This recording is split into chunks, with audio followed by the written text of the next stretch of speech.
Momen Presiden Joko Widodo menggelar makan siang bersama 3 capres di istana. 9 orang tewas setelah hadiri pesta pernikahan usai tenggak miras oplosan di Subang. Polisi ringkus pencuri ketiduran di rumah kosong Pademangan, Jakut.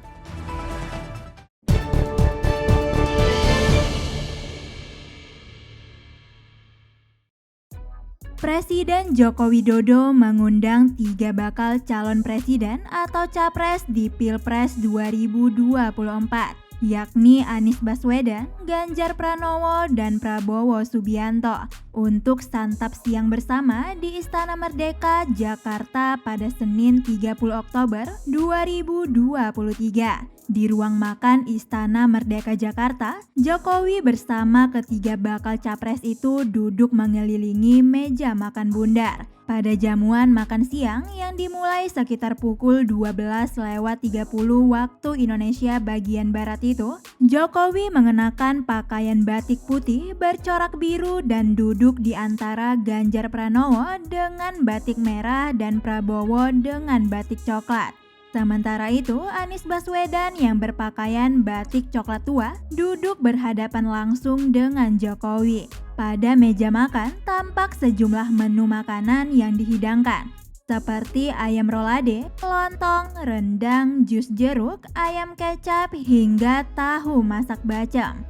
Agenda santap siang itu digelar beberapa saat setelah Jokowi menyampaikan arahan kepada para pejabat kepala daerah se-Indonesia di Istana Kepresidenan Jakarta. Komisi Pemilihan Umum atau KPU Republik Indonesia telah menerima pendaftaran 3 bakal pasangan capres dan cawapres untuk Pilpres 2024, yakni Anies Baswedan dan Muhaimin Iskandar. Selanjutnya ada Ganjar Pranowo dan Mahfud MD, sedangkan Prabowo Subianto dengan Gibran Raka Buming Raka. Pasangan Anies Muhaimin diusung oleh Partai Nasdem, Partai Kebangkitan Bangsa atau PKB, Partai Keadilan Sejahtera atau PKS, dan Partai Umat. Pasangan Ganjar Mahfud diusung oleh Partai PDI Perjuangan, Partai Persatuan Pembangunan atau P3, Partai Perindo, dan Partai Hati Nurani Rakyat atau Hanura. Sementara itu, pasangan Prabowo Gibran diusung oleh Partai Gerindra, Partai Golkar, Partai Amanat Nasional atau PAN, Partai Demokrat, Partai Bulan Bintang atau PBB, Partai Gelora, Partai Garuda, dan Partai Solidaritas Indonesia atau PSI, serta Partai Rakyat Adil Makmur atau Prima yang tidak lolos menjadi peserta pemilu 2024. KPU Republik Indonesia telah menetapkan masa kampanye pemilu mulai pada tanggal 28 November 2023 hingga 10 Februari 2024. Sementara pemungutan suara dijadwalkan pada tanggal 14 Februari 2024. Sebanyak 9 orang tewas dan 5 orang lainnya dalam perawatan di RSUD Ciereng, Kabupaten Subang, Jawa Barat, usai menegak minuman keras atau miras oplosan. Humas RSUD Ciereng, Wawan, mengatakan ada 3 orang yang dirawat dalam kondisi kritis dan 1 orang dalam kondisi mulai membaik. Wawan mengatakan para korban masuk ke rumah sakit Ciereng pada 28 Oktober 2023. Saat itu para korban sudah dalam kondisi kritis. Pihak rumah sakit sempat melakukan tindak medis dengan cara menguras lambung para korban. Namun beberapa di antaranya tidak dapat bertahan dan meninggal dunia.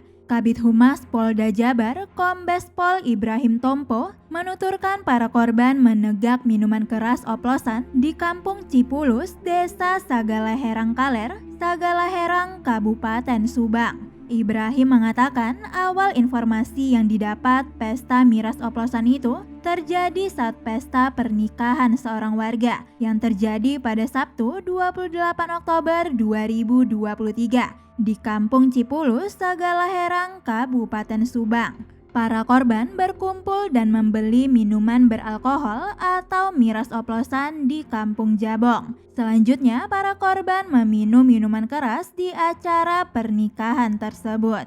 Setelah pesta miras, para korban mulai merasakan gejala sakit. Mereka dibawa oleh keluarga masing-masing ke vaskes terdekat, kemudian dirujuk ke RSUD Ciereng Subang. Berdasarkan data polisi, Tompo berkata mereka yang meninggal dunia diantaranya adalah AR, Dadang, Lutfi Gumilang, RN, Mulyana, M. Budiman, Mega Mulyana, Tela Tania, dan Heri Sutisna. Sementara korban dirawat di Rumah Sakit Ciereng Subang, diantaranya bernama Yusuf, Asep Supriyatna, Dendi Riyandi, dan Ujang Rizky. Untuk korban yang dirawat di puskesmas bernama Peri Riana. Polisi masih melakukan penyelidikan kasus miras oplosan maut ini. Sementara barang bukti yang diamankan antara lain belasan botol miras dari berbagai merek. Polisi menangkap pria bernama Agus Anwar yang ketahuan mencuri di sebuah rumah kosong di kawasan Pademangan, Jakarta Utara hingga ketiduran. Kanit Reskrim Polsek Pademangan AKP Gede Gustiana menerangkan waktu penangkapan terjadi pada Senin 23 Oktober 2023 sekitar pukul 8:30 waktu Indonesia bagian Barat. Gede menjelaskan peristiwa itu mulanya terungkap saat korban sedang mengecek keadaan rumah milik orang tuanya yang sudah lama kosong. Lalu korban melihat pintu rumah sudah dalam keadaan terbuka akibat rusak. Saat korban masuk ke dalam rumah, korban menemukan ada orang yang sedang tertidur di ranjang dalam kamar. Gede menyebut korban pun langsung melapor kepada ketua RT. Lalu ketua RT menghubungi Polsek Pademangan guna mengamankan pelaku tersebut. Selanjutnya pelaku diamankan dan dibawa ke Mapolsek Pademangan, Jakarta Utara. Akibat peristiwa itu, polisi mencatat ada 3 kerugian barang, yaitu kompresor kulkas, besi rangka tempat tidur, dan cetakan kue aluminium. Sebelumnya viral seorang pencuri ketiduran saat menjalankan aksinya di rumah kosong. Dalam video yang beredar, tampak pelaku sedang tertidur di ranjang. Petugas kepolisian pun datang ke lokasi pencurian dan membangunkan pelaku. Pelaku sontak terbangun dan kaget. Saat ditanya, pelaku mengaku hanya menumpang tidur. Bisanews.id, Nindya Flarisa mewartakan.